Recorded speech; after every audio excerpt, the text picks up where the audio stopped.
morning, good afternoon, good evening, everyone joining us from around the world. My name is Amjad Saleem. I'm the Deputy Director for the Center for the Study of Wicked Problems here at the ISRM. And on behalf of the Institute for Strategic Risk Management and the Center for Study for Wicked Problems, it's my great pleasure to invite you to today's meeting, not a webinar, as David said. No plan survives contact, making strategy work when it reaches the ground. And to what will be, or what is a soft launch or a formal launch of the new Center for Strategic Policy, which is within our Center for Study of Wicked Problems, but really focusing on this aspect of strategic policy. And we'll have three distinguished guests who will speak around that. But just maybe some few opening words from my end. I think as with everything, it's a really important time of the year to be having this conversation. It's an important global conversation, not just about policy, but about how we think about strategy in an increasingly complex and uncertain world. For those of you who know David, he's always talked about how the word unprecedented has just now become precedented, right? Everything is now unprecedented. And so, I think at the ISRM, we have long recognized that risks and strategic risks that are shaping our future are no longer unprecedented, no longer isolated or predictable. And so we have a number of different polycrises which are interconnected, cutting across sectors, institutions, and borders that are creating those challenges that cannot be solved through traditional linear approaches.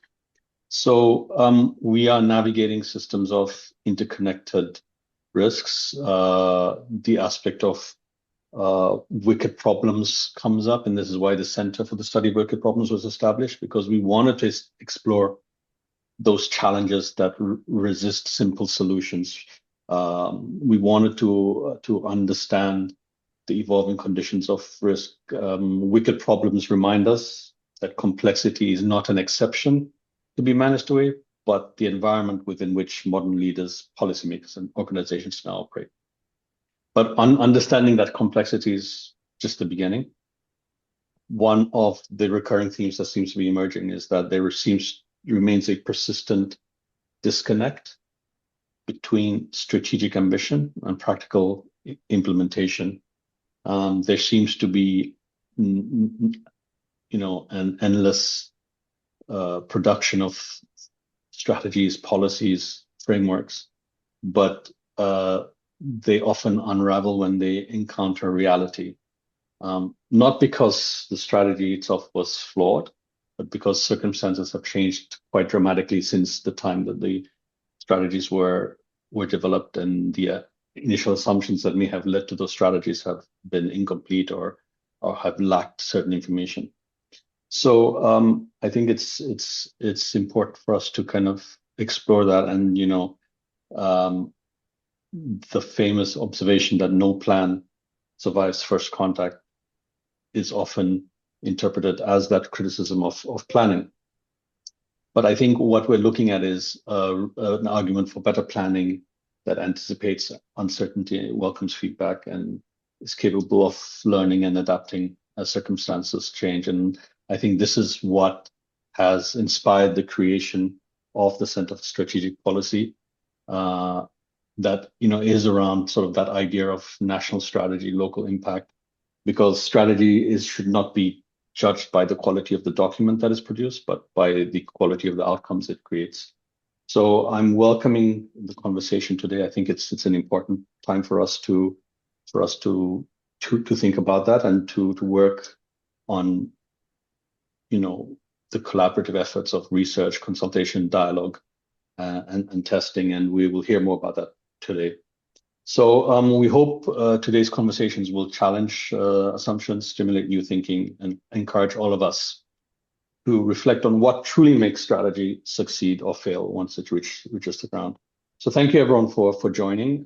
And without further ado, I want to hand over to Dr. David Rubens to make some opening remarks.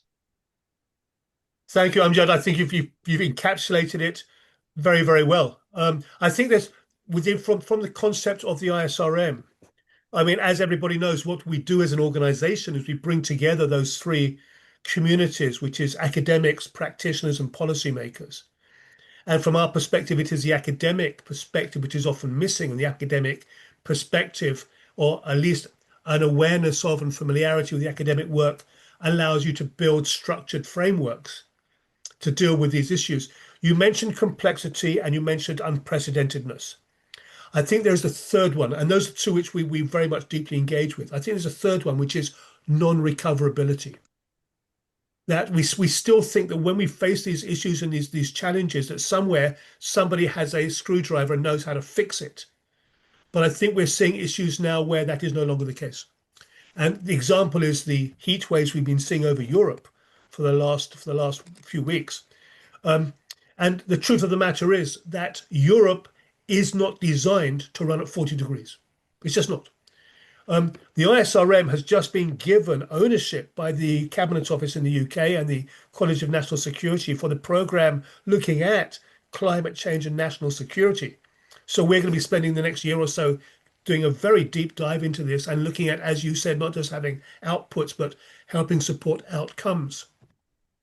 But I think the truth of the matter is that if we take the classic wicked problem model of how do we rationalize what are fundamentally irrational issues, challenges, there are 10 principles of wicked problems. The first 9 are technical, but the final principle of wicked problems, which is the foundational framework for all of these discussions, the 10th principle is the planner has no right to be wrong. You know, getting it wrong has consequences, has generational consequences. And yet we seem to fundamentally believe that it's okay to put together strategic policies that do not work, that do not deliver, and in some cases are just fundamentally not fit for purpose. And the phrase I use is that when I listen to people talking about this, whether it's in government or agencies or ministries or cities or KPMG or PwC or OECD or W, all of these organizations which are meant to be looking at these strategic perspectives, what I'm always asking is, where is the grown-up conversation? I just don't hear a grown-up conversation. It seems to be fantasy-led. It seems to be the belief if we say 3 + 7 = 21 in 3 years' time, it'll be 21. And I'm saying that is no longer acceptable. The world is changing. And the truth of the matter is, I think from the ISRM's perspective, what we're seeing is a recognition from the world that what the ISRM is bringing to the table in terms of that collaboration between the academics, policy, and practitioner, and the belief in a grown-up conversation, which is outcome orientated, and where can we demonstrate where the changes can be made, and can we offer a structure and methodology that allows us to move from aspiration to delivery, which I think the ISRM can say, yes, we can do that. I think that's becoming more and more interesting. So that's my perspective. I think that there is a need for grown-up conversation. We need to get serious. The world is an unforgiving place right now. We cannot do this in the same way as we did in 2018. We cannot base our understanding of risk management on extrapolation from previous historical records. We are in a new environment, but the thing about it is the new reality. These are not once in a 100-year or anomalous events. They're not outliers. This is the reality. And the world needs, I think, people like the ISRM community, the global community, to take a part in that dialogue. That's it. That's my thoughts.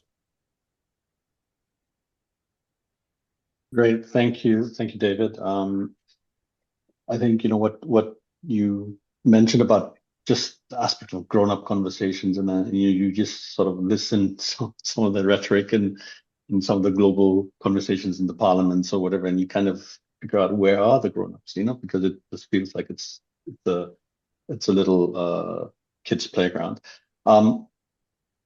Without further ado, I want to bring in Nasser bin Nasser, who is the founder of Amjad Advisory and a senior advisor to UNIDIR and Trends, has worked across sort of different security development and geopolitical risks in the Middle East. So, Nasser, just wanted to bring your thoughts into this as well.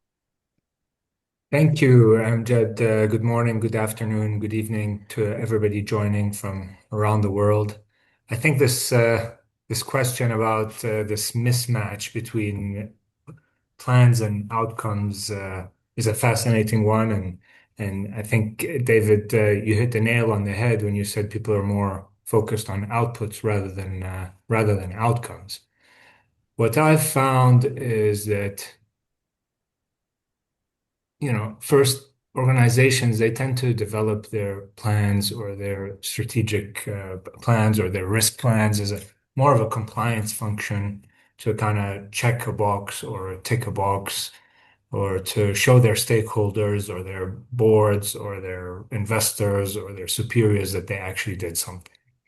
But then when it comes to execution or crisis, or when they face a crisis, they find that the situation is a lot more dynamic and fluid and complex than they had anticipated in their plans. And the problem everybody is trying to solve is maybe a little bit more downstream, whereas it's actually way more upstream than you think. I think it was President Eisenhower who said that plans are nothing, but planning is everything. And I think this really applies to the question we posed today. Plans become obsolete the moment the ink dries on the paper. Um, what organizations need to do is look really more holistically at how planning and risk are institutionalized, at how they're embedded as a culture, as a function in their boards and across their organizations, rather than just develop a plan that sits on a shelf, collecting dust. So the plan isn't an end in itself, in and by itself, but it's rather a means to an end. And it's very disappointing to me to see how many organizations, the over-reliance that many organizations have on cookie cutter kind of modular approaches to address complex problems. They hire a firm to develop a nice study, and it either sits there on a shelf collecting dust, or it's simply just unimplementable. And the correct approach, of course, would be to make sure that solutions are highly individualized and deeply localized. And it's something that outsourced experts would, I mean, struggle at times to do without there being strong ownership from the organization itself. To paraphrase Dr. Asim Khawaja from Harvard Kennedy School, he says that a lot of the big consultancies are just solution providers looking for problems to solve. They already have the solution and they're just looking for a client or a problem a client to have a problem that they can solve. Relatedly, I think on planning and this upstream thinking a little bit is the reactivity of organizations that organizations have once they face problems. So I'll give you an example. Usually around this time of year, during this period, um, of conflict, I get a lot of calls, like the ones that I got during the 4 month closure of the Straits of Hormuz. I get a call from clients who are, panicking, they need my help, but I find that they haven't done anything prior to the crisis, even though, like David said, when it came to climate, we know this is a problem, and we know this is a problem that we're going to face sooner or later. So what do? They scramble. They overorder reactively during disruptions like the closure because they want to ensure that components are arriving on time or materials are arriving on time. And I tell them that okay, that's fine, but the problem is that they've been under ordering during stable periods, which is what they should have done because this disruption is going to happen and it's going to keep happening. They rush to find new suppliers. I tell them that they needed to develop alternative supplier relationships in quieter times where they have more leverage, where they can have look for better pricing or better relationships that, a better quality that they weren't aware of. So a lot of the work has to happen before. And what I'm saying is that planners need to carve out or be afforded the space to work well in advance so that they can map out all these relationships and supply chains and do all the work in advance rather than just scramble when things go south. And I don't know if you've heard of this theory called the perversity of risk by Howard Marks. It's actually related to financial markets, but Howard Marks says that risk is most felt when it's least present and least felt when it's most present. So when markets are doing great, right before the subprime mortgage crisis, nobody's worried about risk because everybody's making a lot of money, but it's actually most present then. By the same token, when markets are doing terrible, risk is less present, but everybody's more worried. So, I mean, it's this perversity that I think is just fascinating. And I love the story about Wimbledon. I don't know if you're aware of Wimbledon taking out pandemic insurance, Amjad, but Wimbledon used to take out a $2 million insurance policy against a pandemic for the last 17 years. And everybody thought they were crazy. And lo and behold, so 17 years, that's 34 million. And during the closure of COVID, they got $141 million because of the closure. And so I think, that's just a fascinating example of what I'm talking about. Lastly, and I don't want to take up more time, I think we all have this tendency to want to believe in a very predictable, controllable world. And we incorrectly turn to people and data who promise to satisfy that need. And satisfying that need is a great way to put it. We want to believe that we're in control. Wanting to believe that we're in control is really an emotional issue or a behavioral issue that needs to be scratched, rather than an analytical problem to be calculated and solved. So the illusion of control is more persuasive than the reality of uncertainty. So we cling to these stories about outcomes being in our control. Part of this has to do with, I would say, confusing the fields of precision with the fields of uncertainty. So when NASA launches a spacecraft that passes Pluto over a 3 billion-mile trip, or a decade-long trip, and it takes a minute less than predicted. And can you imagine that in a decade-long journey, the forecast was 99.9999% accurate.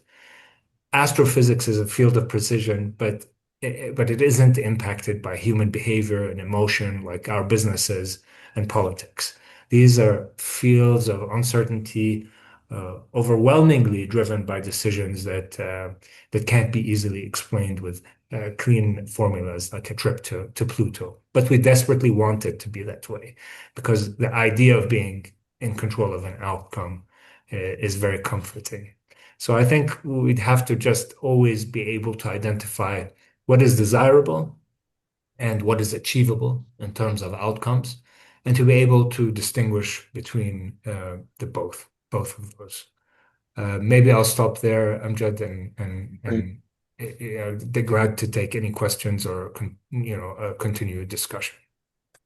Thank you so much, Nasser. Really fascinating just to kind of hear this aspect of thinking about how planning is actually approached and how it has to be not just a compliance issue, right? And I've worked for some big organizations where it does become that kind of thing that you have to do. It normally arrives just before the summer sort of break. So there'll be an email that comes out saying, you have to do your annual plan, and the deadline is often just as you come back from summer. So effectively, you end up scrambling to kind of do something, and you just kind of take what you've done last year and then put it into the new year, and maybe add a few things just to make sure that it changes. But so I think you're right that whole aspect of how we approach it is quite important as well. I'd like to bring in Marc Ablong as our last speaker here, because he's been the brains behind the Center for Strategic Policy, and he comes with this aspect of having worked in the Australian Public Service, around as a Deputy Secretary of Policy. He's a managing partner of Geostrategic Risk. So Marc, you've heard both David and Nasser sort of talk about perhaps rethinking how policy itself is developed. I want you to kind of reflect on that as you sort of also talk about why an organization, why the center, which we have the Center for the Study of Wicked Problems, but we also wanted to have the Center of Strategic Policy. Why is there a need for that now, and how do we kind of change that perspective of how we approach strategic policy there? Marc. And thank you. I fully agree with everything that both David and Nasser have said. I've been nodding ferociously throughout. I think they've both nailed it on the head. Strategy typically fails in very familiar places. It doesn't fail because of something that we've not appreciated. We usually scrape the ground pretty well, but it fails because we sequence the right things in the wrong order. So we don't put them in the order that actually delivers the achievement that we want. They fail because we make everybody responsible, so nobody is accountable. And I think this gets to David's statement about we need an adult conversation. We need an adult conversation, not just at the level of the people who make national strategies or the board that puts in place big corporate strategies. We need an adult conversation with the communities and the customers upon whom those strategies fall. And you rarely hear about that adult conversation. David mentioned the work that ISRM is about to do on climate change. We rarely involve the communities for whom the climate impact is vastly different to the way in which governments think about climate change in these sort of big and small maps terms. And so I think when we put together strategies, we say everybody's responsible for doing something about climate change, but nobody's actually accountable for delivering on that. And that creates some, a mismatch in terms of achievement. I think it's also important that we think that it is not a uniform market. It is not a uniform country. Every community is different. Even in a Unitarian country, individual communities are very different from each other, rural communities, urban communities. And so we tend to put these big assumptions around the way in which a population will react to something without actually understanding that it's not a homogenous whole. There are vastly different stakeholder groups, even within a single community.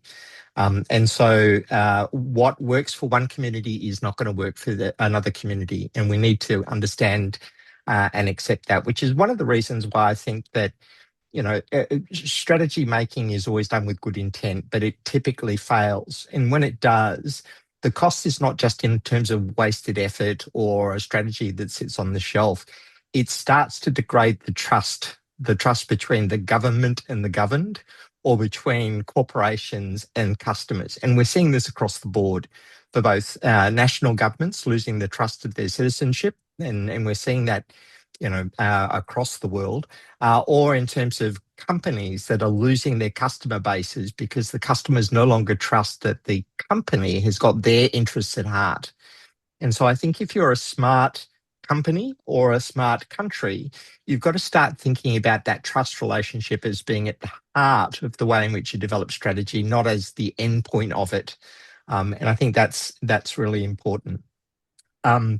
I really resonated with something that Nasser was talking about, which is that we don't tend to plan for the things that aren't status quo. We plan for the status quo because that's what we're comfortable with. That's what the evidence says. You know, the actuarial tables, or it has always worked like this, and therefore we can plan for it that way.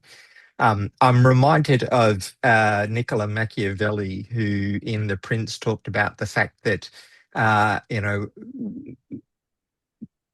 we suffer floods, right? And whether it's the Aegean Sea or whether it's a river, the flood is going to come, right? The test is not how you respond to the flood.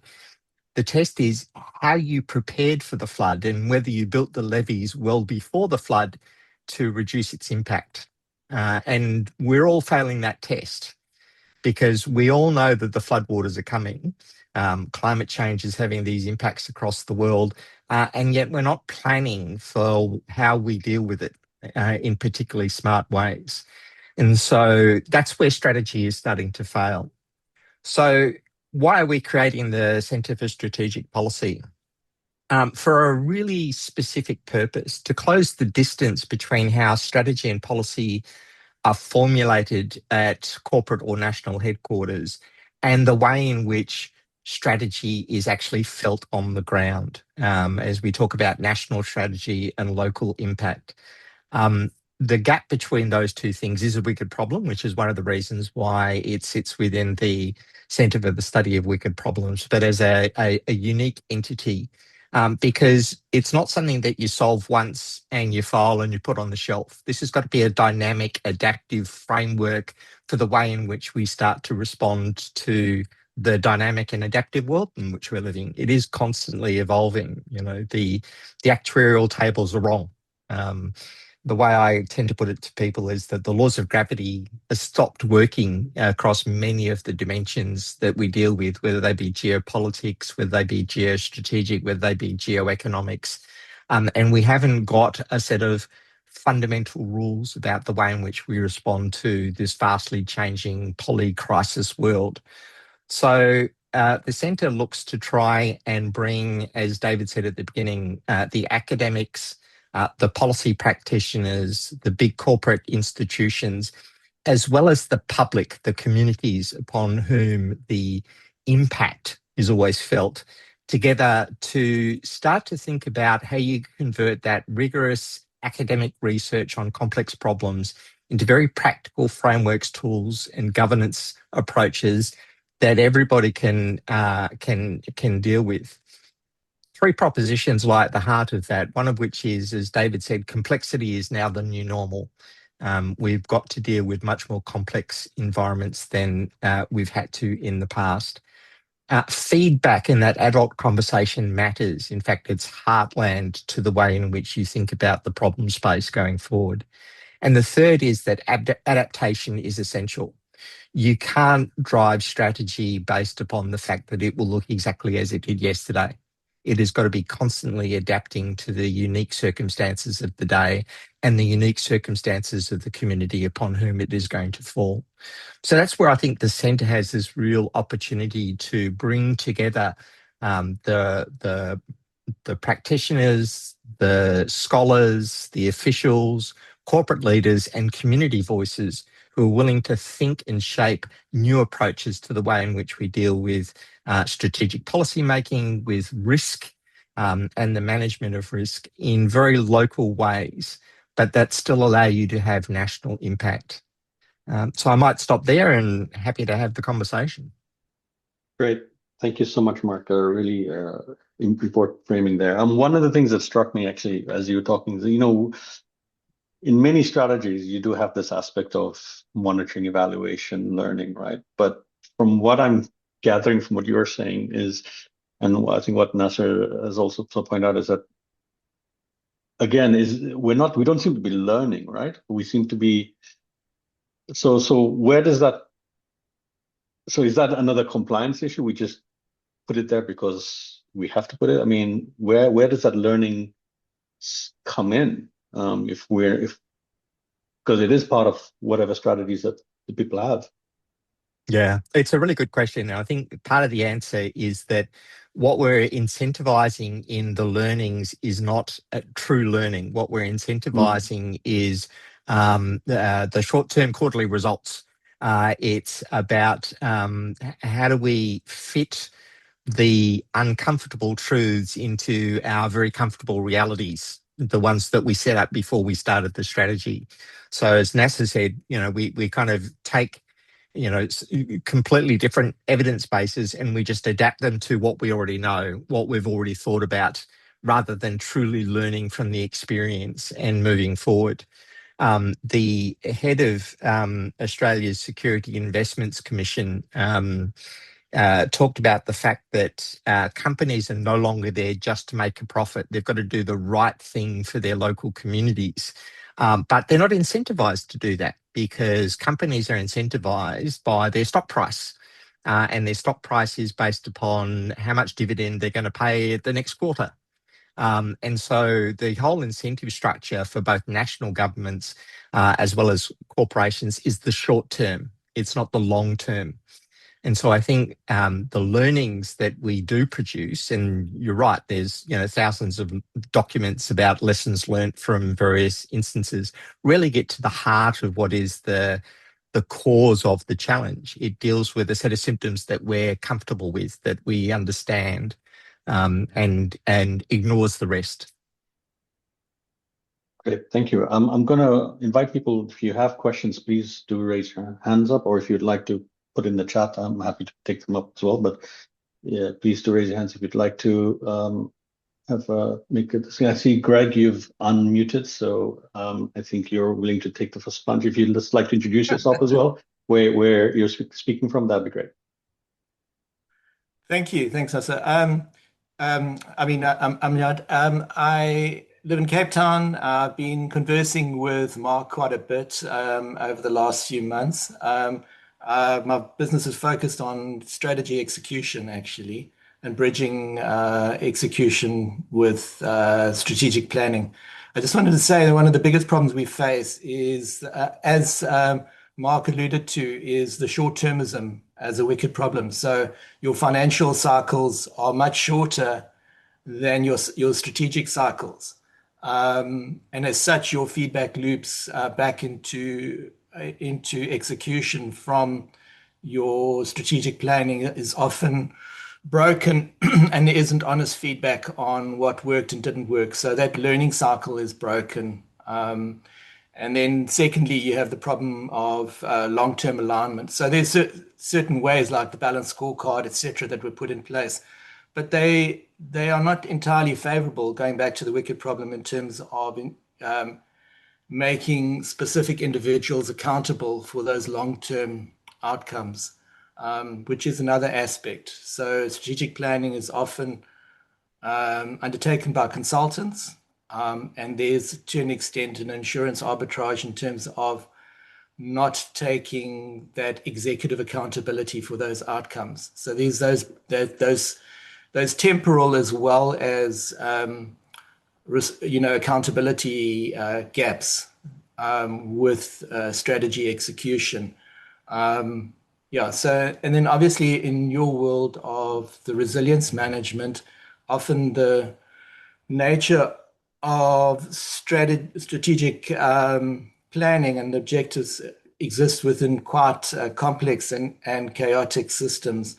And those systems perspective, systems dynamics at that level is not encouraged within organizations. So you have very static views, and those aren't kept up to date. But yeah, I could go on and on, but yeah, really interesting chat. Thank you. Thank you. Thank you, Greg. Nasser, I wanted to kind of pick up on the one thing that Greg was talking about, which was, he talked about this tension, right, between the short-termism and the long-term perspectives there. How do we sort of get organizations and policymakers to change that mindset? I mean, what does that look like? Is it, or do they just have to, I guess, fail? But then the issue is that when they fail, they don't seem to learn from the problem anyway. So what's it's a great question, Amjad, and I'm not sure there's an easy answer to that. But I think it takes a lot of leadership and commitment to want to actually internalize a lot of these lessons And I think it takes maybe a two-speed organization having a group of people have the luxury to think and plan and sort of do that thinking while the other people are, meeting quarterly, while the other group of people are meeting quarterly reporting requirements and checking off those boxes. I think that's one thing that can be done on a practical level. I think one thing that would help in general, maybe not necessarily tied to this, is to reframe risk. Everybody's, and as somebody who's been working in risk for a while, it's always kind of you're bringing the doom and gloom every time you want to have a conversation. They say, "Oh, these are the risk people. They're coming to tell us where all the problems are." And I think reframing risk as an opportunity is something that a lot of organizations should consider doing. Now, given what David said, is that and you said, given that this is the new normal, we're living through a period of polycrisis where it's just this is the status quo. So thinking about risk as an opportunity is, a process inefficiency is a risk, but you fix it by improving the communication process or adopting a tech solution at your factory, and it can become a competitive advantage. I think even when we do talk about climate change, the companies that are going to take and the organizations that are going to take the difficult steps now, it will pay off for them, further down the line. So I think that's probably more important than the former issue. Yeah, so I mean, what you're talking about is just even reimagining what this looks like, right? I mean, I think to Brett's point in the chat where he talks about we're still relying on old tools like SWOT and everything else. Like, Yeah. I mean, there seems to be this need for us to really rethink how we approach things, right? And Yeah. part of that goes to rethink how we classify things as well, right? Yeah. So, and I think it's a fundamental change in the culture rather than the methodologies. It's not just about the risk assessment frameworks or the technical tools that we have to look at and assess and mitigate risk, but really how are we looking at it organization-wide and how risks department don't necessarily have to be a standalone department or a function. It has to be embedded everywhere, so to speak. Yeah, great. Thanks. No, David, I wanted to bring you in anyway because we put your hand up because I know that I've heard you speak and many have heard you speak in terms of how there are certain things that have evolved and changed and certain things that are still remaining the same. And I'd love to kind of pick up on the point that Nasser's also been talking about in terms of that cultural change. How do that cultural shift as well? It's interesting because this fundamental understanding of risk is we are all moving towards a cliff edge together. I mean, the cliff edge is there. I mean, that's a reality. And yet we seem to be completely ignoring that. We're talking about lessons learned. And of course, you talk about resilience from an engineering perspective, classically came from engineering, was the ability to absorb stress, adapt, and recover. That's resilience. But that's not resilience, that's surviving. Resilience is absorb, adapt, recover, and learn and get better. That's resilience. So that you don't go into the red zone. You go to the yellow zone, but you're prepared for it. So you go to the yellow zone, maybe touch the orange zone, but you don't go into the red zone.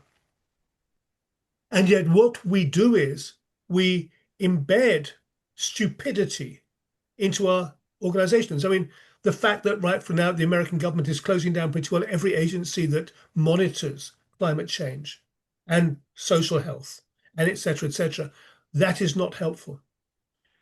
We spoke about lessons learned. The only lesson we learn from history is that we do not learn lessons from history. The second thing is in terms of attitude. And, I've said it before. Anybody who's heard me speak about this knows what I'm going to say next.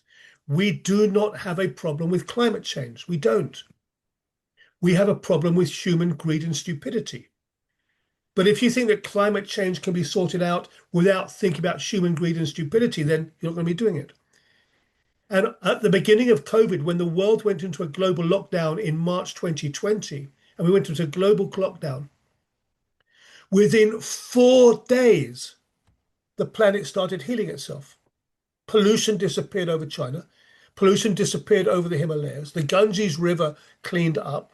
We saw butterflies coming back. We saw the planet just said, thank you, stop poisoning us. We can sort everything out. And what happened? Did we learn lessons? No, we did not.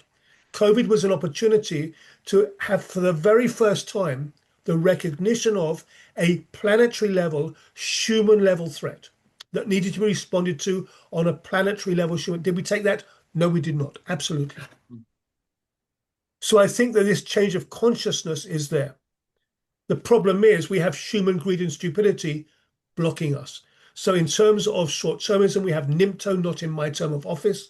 You know, if the political cycle is 3 to 5 years, or the commercial cycle is 3 months, you know, literally 3 months, a 3-month reporting cycle and an annual budget, then that mitigates against making these decisions.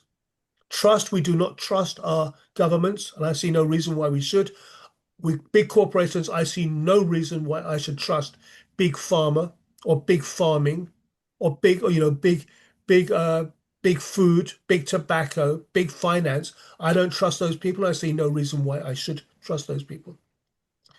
But what I do think we are seeing now is a recognition that if we wish to make a change, it has to be at the community level. Everything has to be at the community level is where change happens.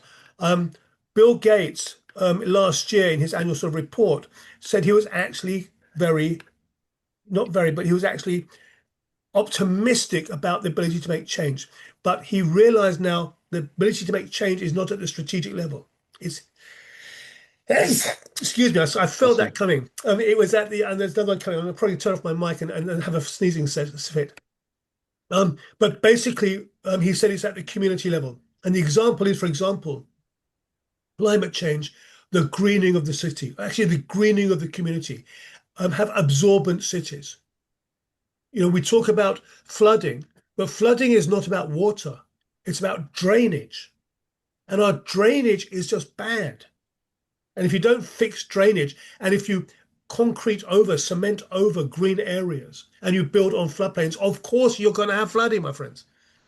But what we can do is we can build absorbent communities. And that will have an impact. In 18 months, that will have a community, and then you bring the school kids in and you have the community thing. We were involved in this 3-year program in Indonesia, building universities for leading in disaster resilience. But to cut it short, those universities, 8 universities, we helped create centers of excellence for disaster risk reduction. But they also had 3 parallel responsibilities, which we supported them in. One was to help create better policy, because the universities are in many places more mature than the government is, local government. So that the second was absolutely to support community ownership and engagement, bring them into the conversation. And the third was create networks around their connections. But that is scalable. It is replicable. And I think what we are now seeing is that we have a structure and a methodology to create outcomes. And I think what we now need to do is to have our voice heard in a way, in the rooms where people hold power, but in a way that makes sense to that. Milton Friedman famously said it is the role of corporations to make money, not to look after society. And I think we're beginning, hopefully, maybe to move slightly away from that. But do I believe in people? Absolutely. Humanity, I'm not sure about. Humanity, I think, is pretty damn stupid. But people, I believe in. And if we can get our voices heard, I think that we can bring something to the table that makes sense to people. We, the ISRM global community.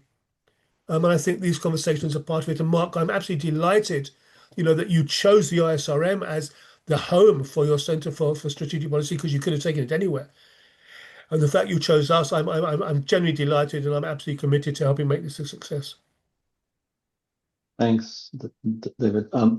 Nasser, one of the things that's just coming up from what David's saying is probably do we need to change what our understanding of success looks like as part of that change of culture, addressing the tension between short-termism and long-term perspectives?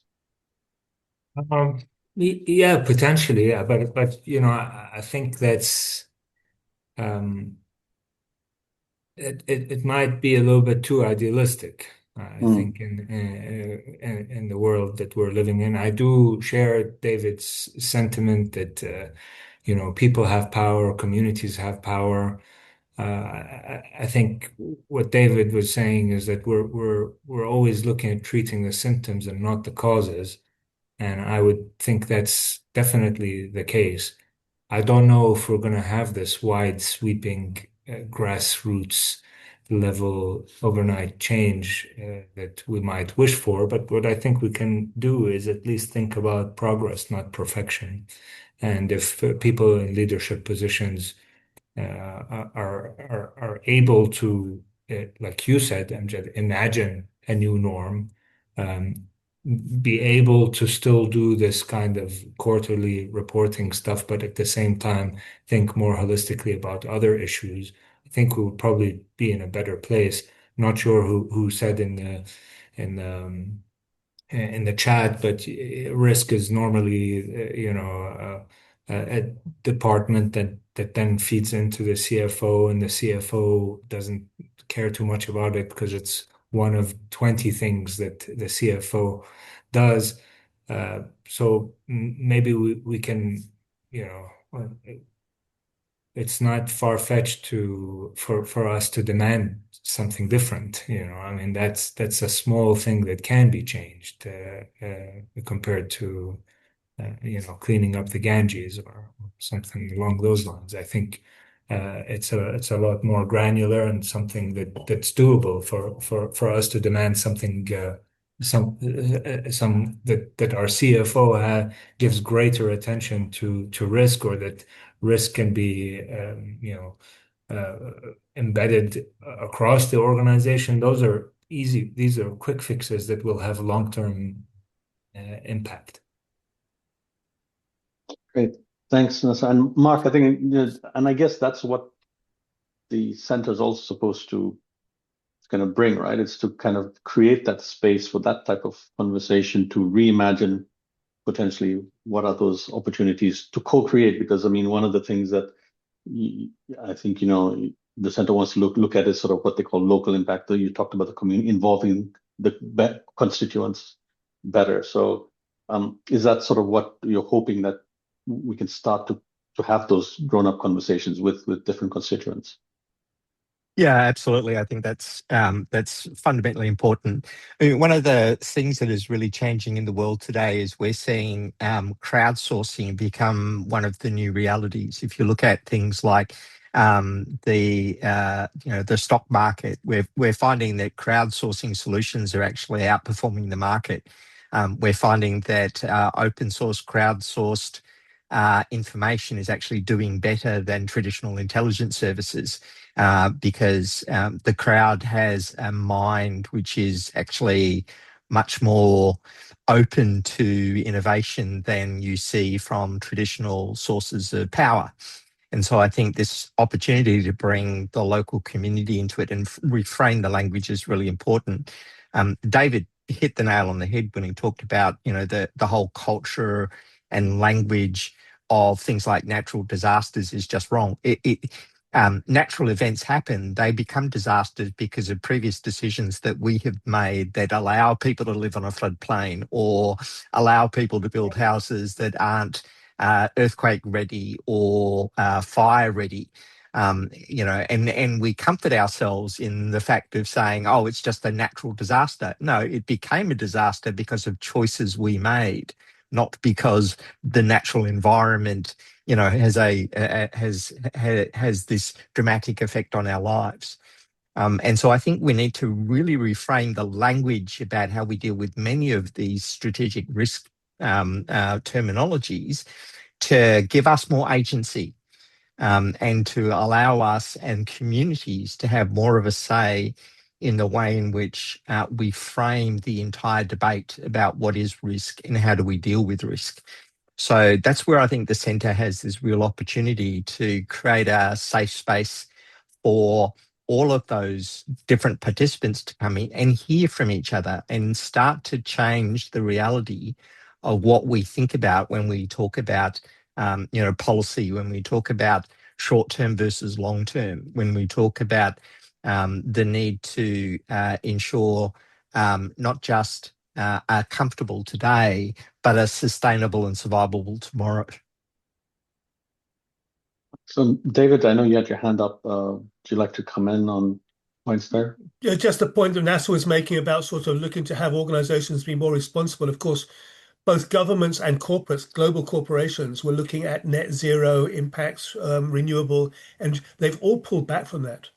They've pulled back from that. If you look at the policies over the last 2 years, all those policies have been downgraded or removed. And the reason is because if we want to make those changes, there is a cost in what we do. We have to accept that that would have an impact on the way we live our lives and the choices we have the freedom to make, because there is a price. If you want to be resilient, if you want to create resilience, you have to pay forward. You have to invest. It's like getting fit. You have to invest in getting fit. You have to invest. You have to be committed to it.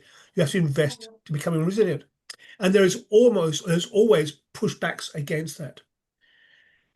And it is very hard to find, I think, examples of progress or success. But I've been involved, well, I haven't been involved, but I've observed one which was very successful, which was Medellin in Colombia, which of course Medellin was cartel central. But I was working with the Colombian National Bank just before COVID. And they said, "Do you want to come up to Medellin?" I said, "Whoa, no, no." They said, "No, no, no, Medellin's great. It's fantastic." So I went to Medellin. I spent 4 or 5 days there. I think I spent a week there, 4 or 5 days. Medellin is fantastic. It's brilliant. But Medellin basically is built on a very, very, very sharp valley. And all of the economic activity takes place in the valley, at the bottom of the valley. And it's a proper city. But all of the favelas, the slums, are on the sides of the valley. And there was no way for the people in the favelas to get down to, you just couldn't do it. And so what they did over 20 years ago, they had a strategic plan to change Medellin. And if you want to create this social change, what you have to do as part of your changes, you have to ensure that people have the opportunity for economic engagement. They have to be engaged in the economy. And so what they built was every 500 meters, they built a ski lift. You know, one of these ski lifts, these ski chairs just going around and round and round, but with big pods. Not lift, but big pods. So each pod can take 20 people or something. And it just went for 24 hours a day. And what it meant was that people in the favelas could get down to the valley floor, do their work. And that was what changed. That's what made the change. And now, it wins City of the Year and this, that of the year and stuff like that. It's a brilliant place.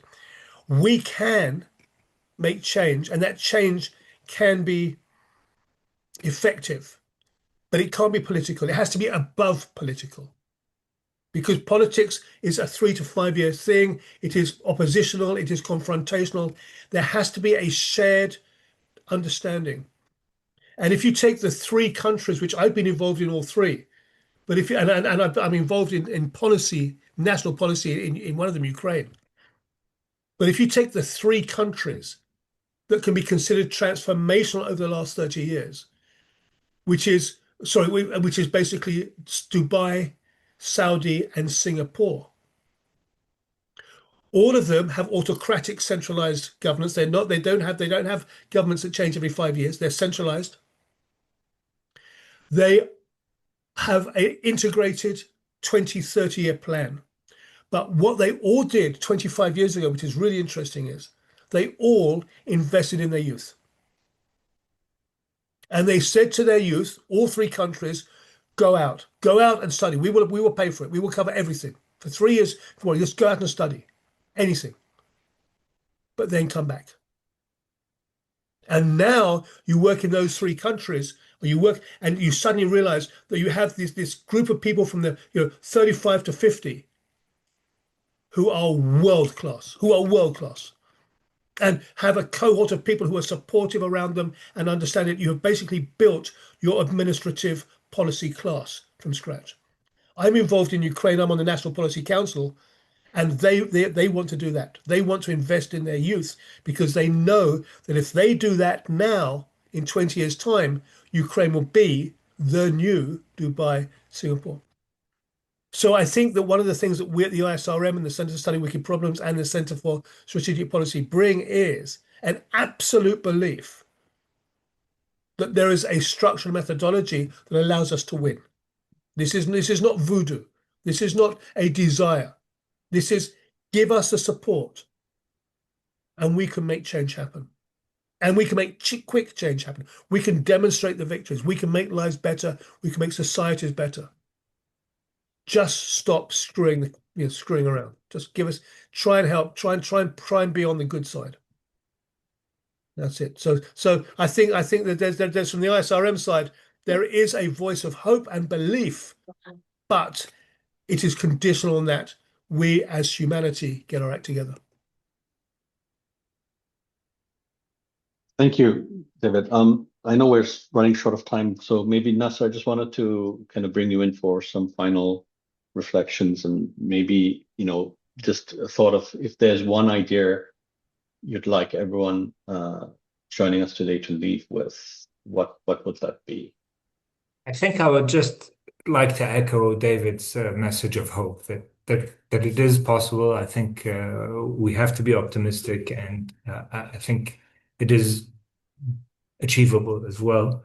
If I just would leave anybody with a parting thought, I think it was Marc who said that people are planning based on the current realities rather than thinking about things that could happen. And I love the saying that in planning there are known knowns, which is something that we know we know. There are known unknowns, which are things we know we don't know. And then there are unknown unknowns, which is something we know we don't know. So I think we're in that latter period now in the globe, especially when it comes to these complex risks around AI and climate change and what have you. Maybe that would be my last thought. Great. Thank you, Nasser. And Marc, maybe just your reflections on, if we were to look a year from now, what do you think would be something that from the Center for Strategic Policy, what is one of the key things that you think we should have achieved? Or so you're on mute. Okay. Marc seems to be having a challenge with that. So maybe David, I will throw the question to you since it's part of the ISRM. What is, and you're on mute, David, if you want to unmute. I think the truth is that we understand that there are a load of competing priorities. I mean, for example, Andy Burnham has just been, who's coming as probably the new Prime Minister, and the old Prime Minister has just basically, literally yesterday, dumped on his table the fact with the defence programme that he's taken £5 billion out of the economy. I mean, just literally, hey man, welcome to my party. I mean, that was nasty. That's just rude. I'm sorry. So I think that we are living in an incredibly challenging environment on every single level. But that is when we have to get good. That's when we have to show how good we are. And I'd finish off with two things. I'd usually say I finish off with three things, but I've got to the age now I can never remember what the third thing is, so I don't say that anymore. So I finish off with two things. And I can't remember those because I've just distracted myself. The first is when life is tough, which it is, be a good neighbor. Be a good neighbor. Be a good neighbor. Sort out, head in the sky, but feet on the ground. Second thing is recognize where you can create victory. Create victory. Victory creates victory. Energy creates energy. Momentum creates momentum. Look for quick victories. Look for real victories. Demonstrate the ability we bring it. And allow our voice to be heard. I think we talk about change. Listen, I think the ISRM is an example of that. I mean, the ISRM is 7 years old. I started the ISRM 7 years ago, mate. I don't think any of us saw what this is what the ISRM has become, which is genuinely a global institute of influence. There's no question about it. Zero funding, zero, and I mean basically Maria. Maria you took Maria out of the game, 70% of the ISRM would disappear immediately. I mean, it's literally there's myself and 3 or 4 people, and now of course we're growing massively. So I think the ISRM is an example of the fact we've got Paul here from Australia, we've got Med coming in from Dubai, and all Nishis and Francis, and all of the people who support us, David Alexander. We have a global community. I think it demonstrates that people want a place to make good things happen, and we use the word community a lot, and I think we are a community. There's one thing we have to do, Amjad. You've got to tell everybody to turn on their phone, their camera, so we can take a picture. You've got to be in the picture. You've got to have a picture. We need to have a picture so that there you are, we Francis. can. And besides that, listen. Thanks from me. Thanks to everybody. But hopefully, this is just the start of the conversation and the movement and the initiative. We can go back to the hippies. Think global, act local, make a difference.